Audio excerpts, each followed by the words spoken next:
Alright, hello everyone and welcome back to the channel. So, we all know that the Christmas event is coming out very shortly, and the main reward tank for that event is the Concept 1B.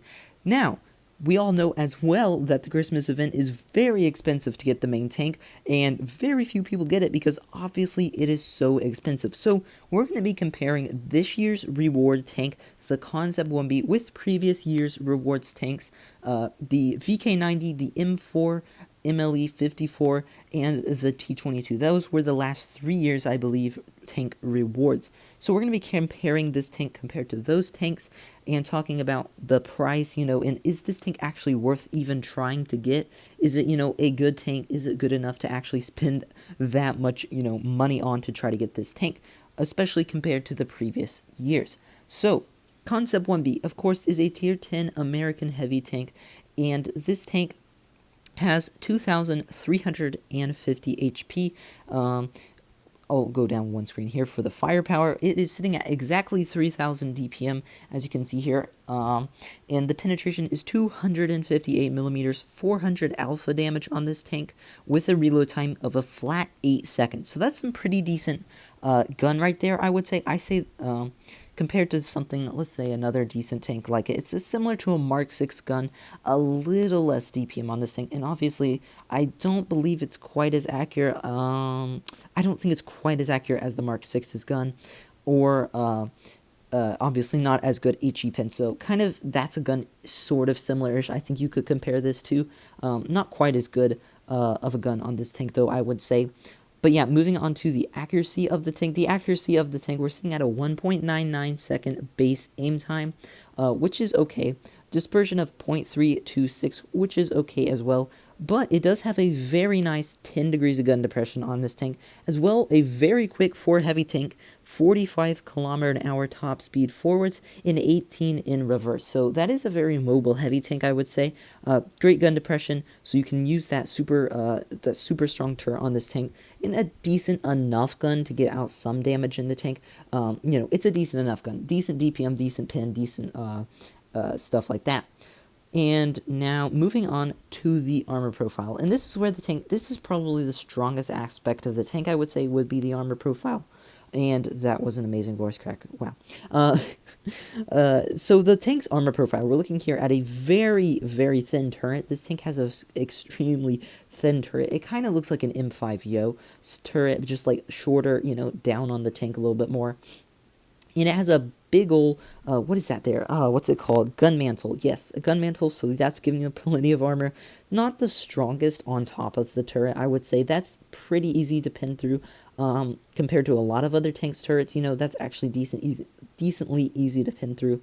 Front plate is decently strong, and as well you have that weird, like, commander's viewport there, which is kind of decently strong. And then the sides of the turret, I would say, almost, it's like the sides of the turret where it slopes down, is okay armored. It's nothing incredible or anything like that. But the armor from the front, I would just say all around, it's decent. It's nothing insane. You're not going to be bouncing everything, but it's not horrific either.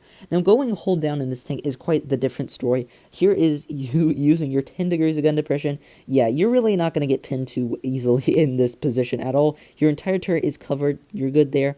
Really not much of your hull is going to be showing, just that upper plate at an extreme angle where you're really going to be bouncing pretty much everything. Now, looking at the tank from the side, pretty, bad armor. I mean, what were you expecting? Good armor on the side of a tank? Not really a thing that most tanks have. Kind of just average side armor, nothing special there. And the rear armor, of course, is super thin because it is an American tank, which all of those has super thin rear armor on the tank, as well the turret. So this tank can get HE'd to death, I would say. And the size of the tank, any tank with decent HE pin, I think could be able to pin that backside right there. Definitely any tank with Hesh. But yeah, no super good armor on the sides and rears, some decent armor on the front. So yeah, that's basically the armor profile of the tank and the statistics of the tank. Now, my overall thoughts on the tank, I just think it's a decent tank. I don't think this is a crazy good tank. I don't think it's a horrible tank. It's a pretty balanced premium tank from what I can tell on here. These stats are decent, they're not insane. The armor profile is decent, and it's not insane. And that is something that I think is good for a lot of premium tanks, just to have a fun, a decent premium tank that you can actually, be effective in, but not be super broken and ruining the game. that's actually a good premium tank. Now, should that premium tank cost as much as the Christmas event premium tanks?